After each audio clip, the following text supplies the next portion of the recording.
I'm sure you all remember the explosive New York Times article from the end of last year called How Hamas Weaponized Sexual Violence on October 7th. We have a big update now on that story. The New York Times has pulled an episode of its podcast, The Daily, about sexual violence from the October 7th attack on Israel as debates from inside the paper about reporting on the subject heat up.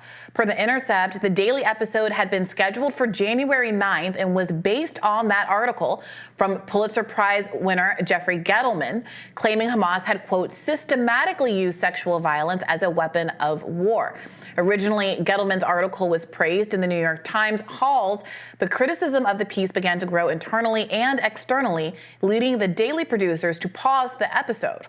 Joining us now to weigh in is editor of the Grayzone, Max Blumenthal, who's been following this very closely and doing much of the firsthand reporting on the original episode and trying to substantiate some of the claims that were made therein. Welcome back, Max. Good to be back, and thanks for hosting me at a more politically difficult time to take some of these bogus claims down. Well, it's a difficult time, as you mentioned, but because a lot of the groundwork that you and Aaron and folks at the Grayzone have done and Infatada have done on this, there is more space now to talk about it, apparently so much so that this is being discussed and debated within the New York Times. So tell us, what is the source of the controversy? We're the source of the controversy. I mean, they call us critics in the New York Times now, but everybody and their mother and their mother's baby's daddy and the baby's moil knows that we are responsible for causing this crisis at the New York Times, where New York Times internally is having a freak out over Jeffrey Gettleman and his team's alleged, I call it alleged reporting, because I don't even know how much reporting they did, accusing Hamas of using rape as a systematic weapon on October 7th in order to validate the Israeli government's genocidal rampage through the Gaza Strip. And we just had been breaking it down for weeks and weeks and weeks. And then apparently the New York Times wanted to go ahead with this daily kind of video episode in which they were going to report systematic rape as a weapon on October 7th as a fact, without including any of the criticism. But other Times staffers, basically the Times rank and file, the journalists, were not having it. And they, according to reporting from The Intercept, which also doesn't credit us, just refers to us as critics, which is kind of funny, because The Intercept also validated a lot of these lies that we've been debunking. They revealed that it was the New York Times higher-ups that were holding on to Gettleman's reporting because of their own ideological proclivities. That, for example, Joel Kahn, a New York Times board member, had ties to the Israel lobby, but the journalists weren't having it. The facts weren't there. We had debunked many of the witnesses, and then family members of the witnesses, as I'll explain, came out and basically denied Gettleman's reporting.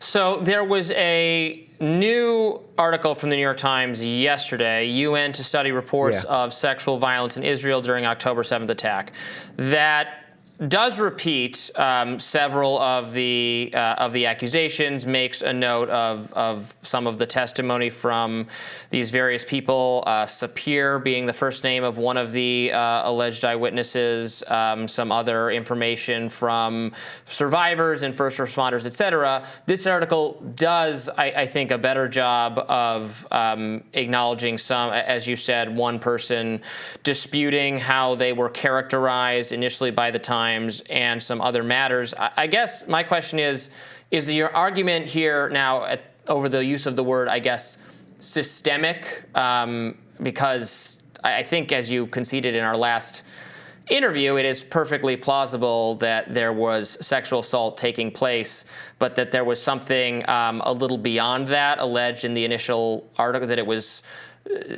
directed or so widespread or something like that? I mean, I'm just going off the evidence, and there is evidence that Hamas militants killed non-combatants on October 7th, shot them, killed them with grenades. There's video evidence of that. Right now, there is no evidence of any rape taking place. That doesn't mean I'm going to just deny it. But the claims put forward in this New York Times article, the claims put forward in The Guardian, the claims put forward by NBC, those are what we've been debunking. They don't add up. And so when you talk about this witness Sapir, who is the Israeli police's key witness, and the Israeli police have acknowledged in an interview with Haaretz that witness, that there is no physical or forensic evidence or video evidence or any evidence to back up any of her claims. When this witness claims to have been shot in the back, then witnessed gang rape, and then Hamas militants whipping out 3 decapitated heads of women, and this person can't be fully identified, you have to start questioning some of these claims. I mean, it sounds like something out of Texas Chainsaw Massacre. We've seen so many lies, the lies about 40 beheaded babies, the lie about the pregnant woman's fetus being cut out, and all of these lies boiling down to some of the same sources, like the so-called rescue organization Zaka, which, as we now know from a Haaretz investigation, was bankrupt on the day of October 7th and is now flush with millions of dollars because of the tall tales and lurid stories that spun out on October 7th. You have to start to question them. And so we put forward these questions and showed inconsistencies in testimony by witness after witness, including Zaka, who Jeffrey Gettleman in the New York Times relied on. And so what Jeffrey Gettleman did is he went back to these witnesses to try to get them to validate his initial reporting, and they couldn't do it. Sapir changed her story again. Roz Cohen, another key witness, refused to speak to him on the grounds that he was traumatized. And the worst and sleaziest thing that Jeffrey Gettleman did is he went to a woman named Miral Alter, who is the sister of one of the key witnesses, Exhibit A. Her name is Gal Abdush, the woman in the black dress who was found killed with burns on her head. And Gettleman just assumed, based on the video, that she had been raped by Hamas.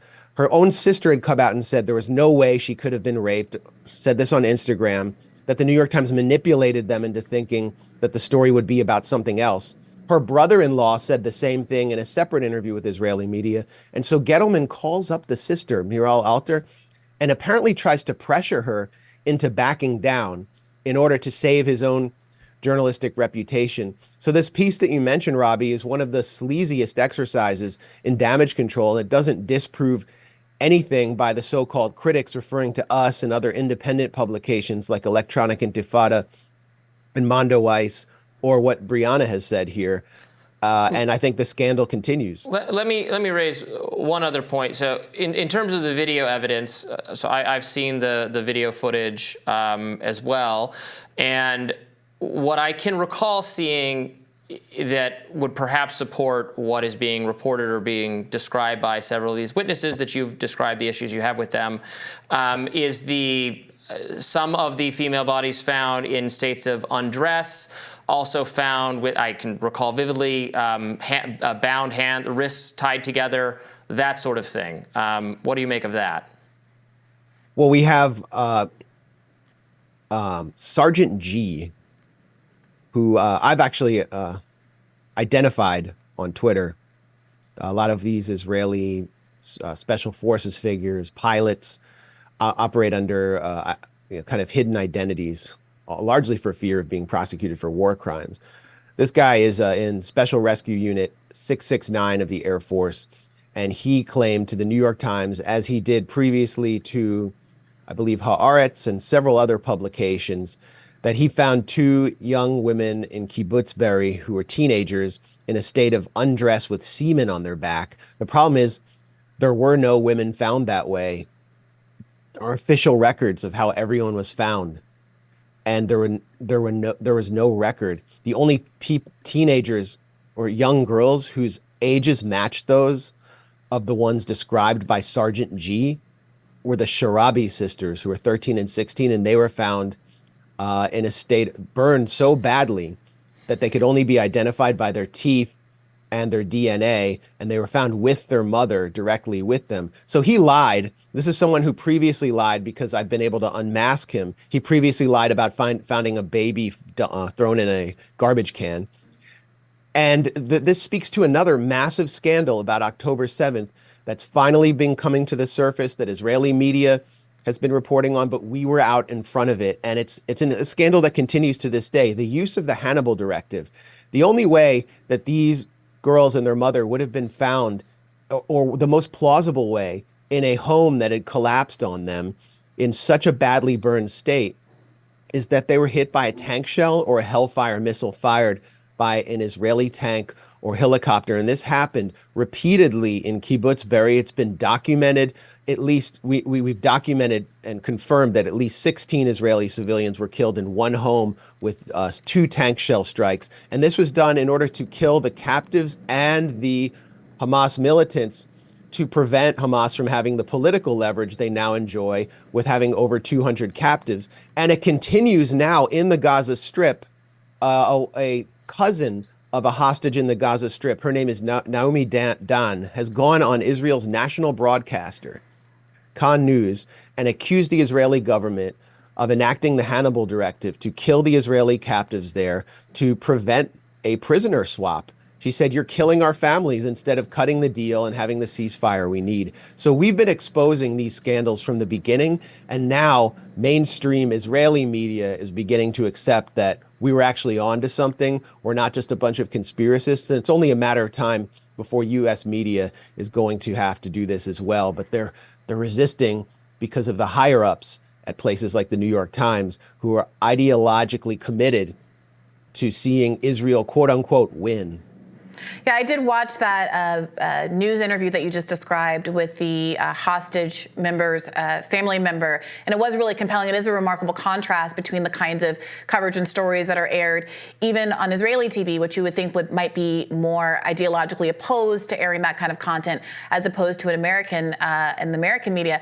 So just to wrap up here, the posture of this is that the New York Times usually, often, frequently puts out a daily podcast episode that covers some of its more important reporting. And so you'll read it in the New York Times, and then a day or two later, you'll hear about it in your morning as you're getting dressed, listening to the daily. In this case, the difference between the coverage that and the daily, after there was this critique from the staffers, was going to be so significant from the coverage of the original reporting that it raised some questions about the credibility of the new reporting and whether or not corrections were due. You also alluded to a story in The Guardian that's also gotten some pushback. There was a very similar story alleging widespread sexual abuse on October 7th there. And now there are some additional, not just questions about the substance of that reporting, but also plagiarism claims associated with it.